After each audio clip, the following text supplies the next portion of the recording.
They thought she was just the quiet wife, a shadow beside a powerful man, someone who would bow, who would shrink, who would accept being erased. But on the night they tried to exclude her at a gala she had secretly built from the ground up, she didn't raise her voice. She didn't cry. She simply revealed the truth. And the entire room realized the mistake of underestimating a Black woman who owned more than anyone ever knew. Welcome to the Melanin Chronicles, where true power doesn't shout, it unfolds. If you're new here, make sure you subscribe because we tell stories that the world tries to whisper, stories of resilience, brilliance, and the kind of quiet strength that shakes entire rooms. Tonight, we follow the story of Amara Solace DuPont, a woman the world thought it could sideline until she took her rightful seat at a table built with her own hands. The downtown skyline of Valancourt City glimmered like polished glass as the annual DuPont Family Legacy Gala unfolded inside the illustrious Haraway Grand Pavilion, one of the most exclusive event venues in the country. But little did they know, the woman they were about to publicly dismiss was the same woman who had turned this venue from a near-bankrupt estate into a seven-figure empire. Her name was Amara Solace DuPont, 36, Black, elegant in a way that didn't ask for attention, it simply commanded it. She walked like someone who understood space, who understood silence, and who never feared either. She arrived beside her husband, Loren DuPont III, a man born into generational wealth and groomed to wear entitlement like a tailored suit. To the world, they appeared polished, refined, perfectly matched. But appearances can hide entire storms. Inside the marble-lined foyer, something shifted. Amara felt it, a tension that wasn't hers. A quiet plan unfolding behind neat smiles and champagne flutes. Her staff, greeted her politely, but their eyes flickered with confusion when they realized who she was with. They knew Amara only as Ms. Solace, the owner of the company. They did not know tonight she had arrived under her married name. And that confusion became the first ripple. She and Loren walked toward the long, glittering head table, a place of prestige, reserved for the core DuPont family. Place cards glimmered like tiny declarations of power. Loren's name sat front and center, but Amara's? Not there. She scanned the row again. Nothing. Her chest tightened, not because of rejection, but because of recognition. This wasn't a mistake. This was deliberate. Amara, Loren said smoothly, touching her back as if guiding a child out of the way. There's no seat for you here tonight. He said it softly enough to seem polite, but loud enough for the nearest guest to hear. Her eyebrows lifted. Is that so? You'll be seated elsewhere, he replied, already turning away. This table is for the core family. Let's not create a scene. A scene. Right. Voices around them lowered, mixing into a cocktail of whispers and assumptions.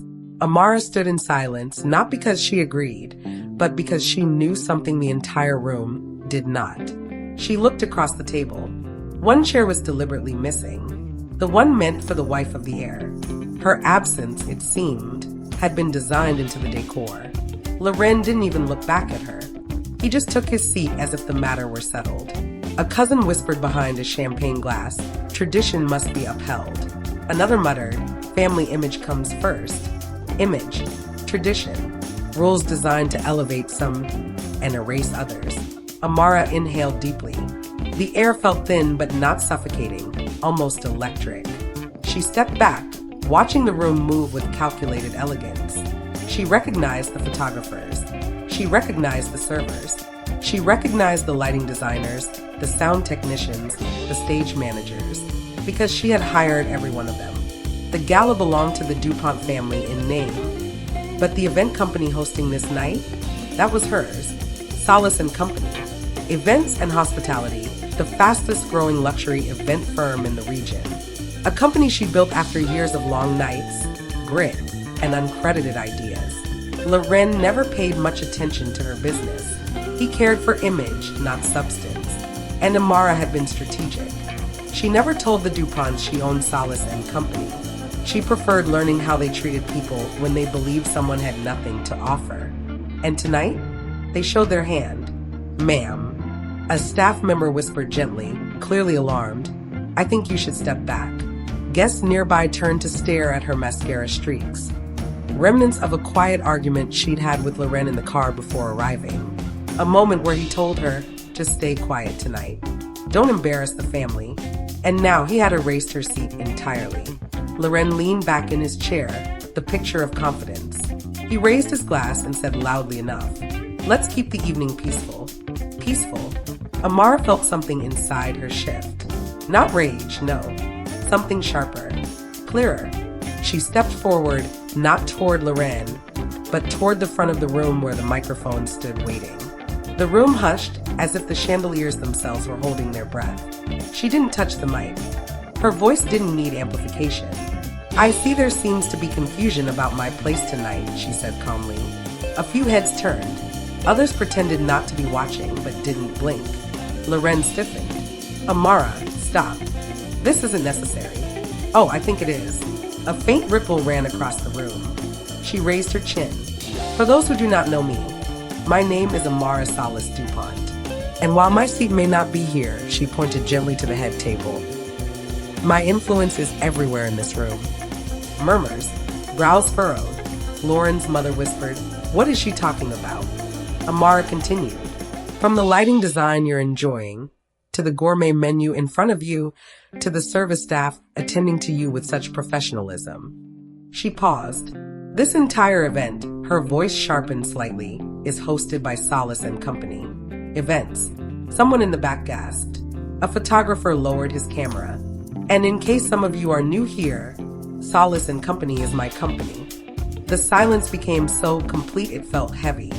When I approved the contract for this gala, she said softly, letting the words land, I assumed, foolishly, that I would be treated with the same respect given to every guest in this room.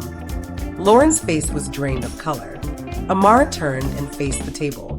So if my seat is missing, I'll simply choose another. She moved gracefully to the head of the table and placed her hand on the back of the empty chair.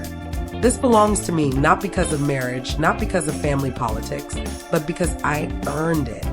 She sat. She did not ask permission. She reclaimed what should never have been denied. The staff, her staff, straightened, pride flickering in their eyes. Guests adjusted, whispering wildly now.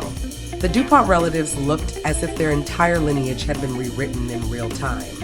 Loren opened his mouth, but nothing came out. He looked small, a man who thought he controlled the room, only to discover the room was owned by the woman he underestimated. Amara folded her hands. Shall we begin? The host signaled the musicians, and slowly, uneasily, the gala resumed. But the story had already been written. A story of erasure and reclamation. A story of an empty chair that revealed an empty character. A story of a woman who refused to be sidelined. Her presence, once dismissed, now owned every corner of the room. If you're still watching, remember, these stories deserve to be heard. Tap subscribe right now so you never miss the powerful narratives we bring to life on this channel. The evening proceeded, but nothing felt the same. Guests approached her with apologies disguised as compliments. Loren's father, usually stone-faced, approached with forced diplomacy. We were unaware of your involvement. You weren't supposed to be aware, Amara replied gently. I was observing.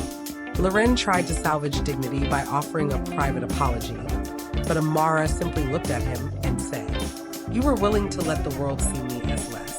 That tells me everything. She didn't raise her voice. She didn't create drama. Her clarity was enough. Her company's board, many of whom were present, watched the entire exchange with renewed respect. Several prominent investors approached her, impressed not by spectacle, but by composure.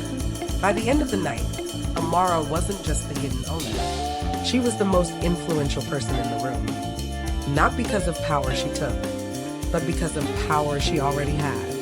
And when she finally stepped outside into the cool night air, the moon hanging low over Valancourt City, she exhaled, not relief but certainty. People underestimate quiet brilliance until it speaks. And sometimes, it speaks by sitting down at the table that tried to shove it away. Thank you for watching another powerful story brought to you by the Melanin Chronicles. If stories like this resonate with you, stories of strength, of hidden power, of truth that refuses to shrink, be sure to subscribe right now. Your support helps us amplify voices the world too often overlooks. Until next time, never forget, some tables are built to keep you out, but the strongest among us learn how to build their own and then let the world watch as they take their seat.